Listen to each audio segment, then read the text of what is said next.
क्योंकि टाइम को तुम जिस तरह से यूज कर सकते हो, वो टाइम को यूज करना ही योग्यता है। कौन है जो तुम्हारे साथ 4-4 घंटे बैठे रहते हैं, 5-5 घंटे बैठे रहते हैं, 6-6 घंटे बैठे रहते हैं? कुछ होंगे जरूर। खड़े हैं 4 घंटे, ईवीएम हैक करके सरकार बना लिए हैं। इसलिए मैं बार बार कहता हूं एक बात, कि राजा बनने के लिए जो सबसे बड़ी चीज है वो है मन की ताकत। तुम अपनी नजर में बताओ सबसे कीमती चीज तुम क्या सोचती हो? जान।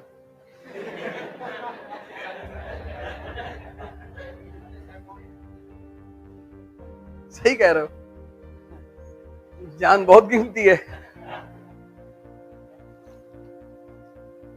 और उसकी भी एक खासियत है, वो तुम्हारे हाथ में नहीं है। कीमती तो है लेकिन वो तुम्हारे हाथ में नहीं, वो किसी और के हाथ में। उसे कब देना है कब लेना है वो डिसाइड करेगा। कोई ऐसी चीज बताओ जो तुम्हारे हाथ में है। हाँ, ह्यूमैनिटी।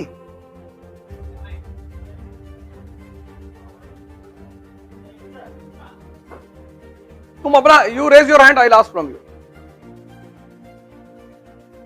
गोल्ड। ट्राई कर लो यार, ट्राई करने में क्या जाता है? समय। और ये बात कहने की नहीं है, कहते तो बहुत लोग हैं time is money, time is money, लेकिन असलियत में 98% लोग कीमती किसको मानते हैं? पैसे को।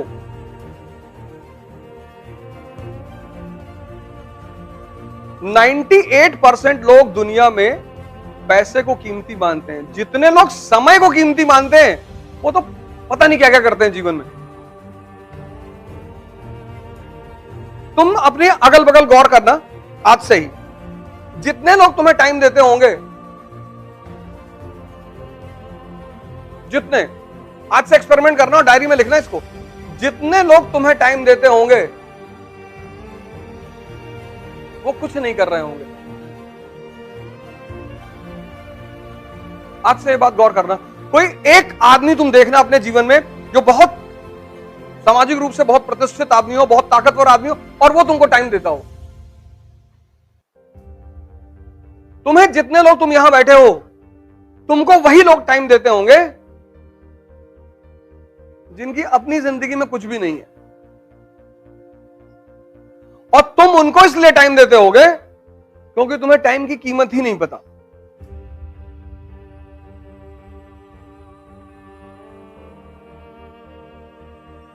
जितने भी ताकतवर लोग हैं, चाहे वो पैसे से, चाहे पद से, चाहे जैसे भी, आप उनके साथ बिना मतलब नहीं बैठ सकते। जाओ किसी डीएम के पास 2 घंटे बैठ के दिखाओ, और अगर वो 2 घंटे तुम्हारे पास बैठ गया तो फिर कोई बहुत खास बात है तुम्हारे अंदर।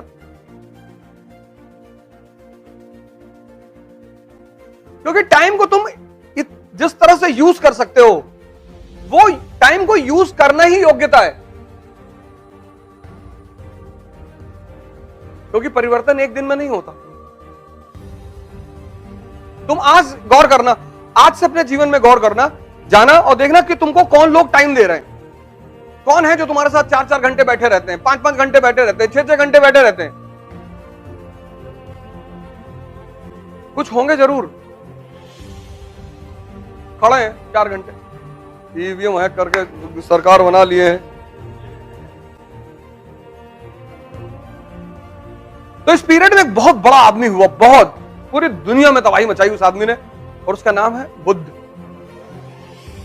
वहां से हमेशा क्वेश्चन बुद्ध से, हमेशा।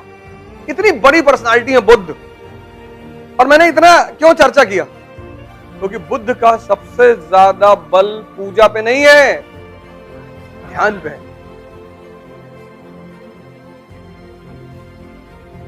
तुम अगर ध्यानी हो तो तुम्हें पता है कि यार पैसा तो मैं कभी भी कमा लूंगा। समय, जो चीज तुम कमा नहीं सकते वो कीमती है। जो चीज तुम कमा सकते हो वो कैसे कीमती हो गई? तुम अकेले कमरे में बैठे हो, नहीं पढ़ रहे हो, कोई बात नहीं, कम से कम कोई अनर्गल चीज अनवांटेड चीज तुम्हारे मन में तो नहीं जा रही।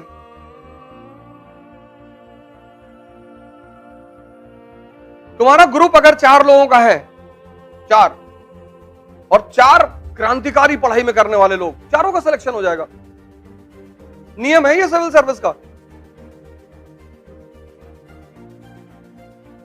ये सिविल सर्विस का नियम है, क्योंकि न्यूज़पेपर एक ऐसी चीज है जो तुम देखो अपने गांवों में, हमारे गांव में जो लोग हैं वो हमसे ज्यादा इंफॉर्मेशन रखे हैं, क्योंकि सुबह सुबह सब चाय पीने आते हैं और चाय पीने आए तो फिर पेपर पढ़ते हैं। एक आदमी पढ़ेगा फिर डिस्कशन करेगा। यू बिडेनवा जो है सबका नाम जानते हैं, वो बिडेन, जेलेंस्की सब, लेकिन तुमको S-400 नहीं पता होगा। पता है क्या है? कहां की है, किस कंट्री की? और हमारी कौन सी मिसाइल पाकिस्तान में चली गई? उनका कौन सा सिस्टम था? उनका भी डिफेंस सिस्टम था, पाकिस्तानियों का। वो दिखाना था कि देखो चाइना का माल खराब है। ये बुद्ध की जो सबसे बड़ी चीज है, जापान देखो आज सबसे ताकतवर मुल्कों में से एक है, चाइना देखो, क्योंकि तुम अपना सारा काम अपने दिमाग से करते हो। एक विचार आता है तुम्हारे मन में कि नहीं तुम 3 घंटा पढ़े, और एक विचार आया कि नहीं यार 3 घंटे और पढ़ेंगे।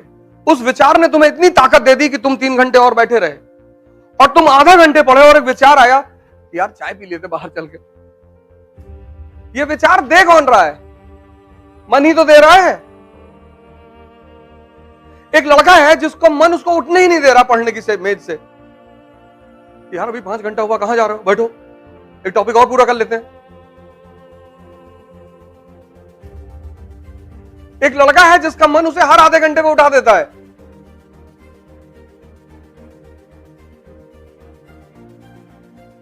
तो ये दोनों काम कर कौन रहा है? इसलिए मैं बार बार कहता हूं एक बात, कि राजा बनने के लिए जो सबसे बड़ी चीज है वो है मन की ताकत। ये जो गेम है IAS का ना, ये एवरीडे स्ट्रेस का गेम है, हर दिन हर दिन। और जितना ताकतवर मन तुम्हारा होगा उतना उस स्ट्रेस को हैंडल करेगा। यहां 90% लोग क्यों हार जाते हैं? दूसरे की बात सुनते रहते, और बाहर तो कुछ भी बोला जाएगा कि UPSC 2023 से ऑप्शनल खत्म कर देगी। ये चर्चा पिछले 15 साल से चल रही है कि UPSC इस साल ऑप्शनल खत्म, अब इस साल ऑप्शनल नहीं रहेगा। अब तुम पता चला 8 महीने नोटिफिकेशन का वेट कर रहे हो कि ऑप्शनल रहेगा कि नहीं रहेगा।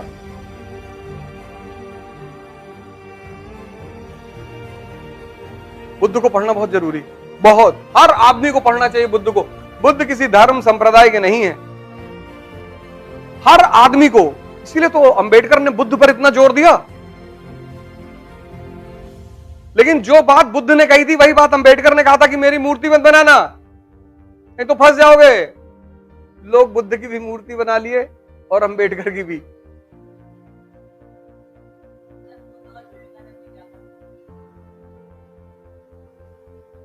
शाहरुख खान और आमिर खान में क्या फर्क है? दोनों की मूवी देखे हो ना? एक आदमी की मूवी में तुम्हें राष्ट्रीयता बहुत मिलेगी, एंटरटेनमेंट के साथ राष्ट्रीयता मिलेगी। कौन? आमिर खान, रंग दे बसंती है। तो विवेकानंद जो है वो अध्यात्म के साथ राष्ट्रीयता को भी लेके चलते हैं। बुद्ध सिर्फ अध्यात्म को लेके चलते हैं, शाहरुख खान सिर्फ एंटरटेनमेंट पे बल देते हैं। बस यही फर्क है। कोर दोनों का अध्यात्म है, जो कोर है दोनों का वो अध्यात्म है। लेकिन चूंकि विवेकानंद इस पृष्ठभूमि में है, जब संघर्ष चल रहा है, स्वतंत्रता संघर्ष, तो वो उसको भी साथ में लेके चल रहे हैं।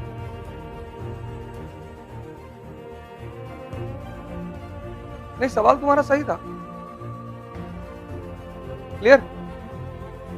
बात समझ में आ गई ना?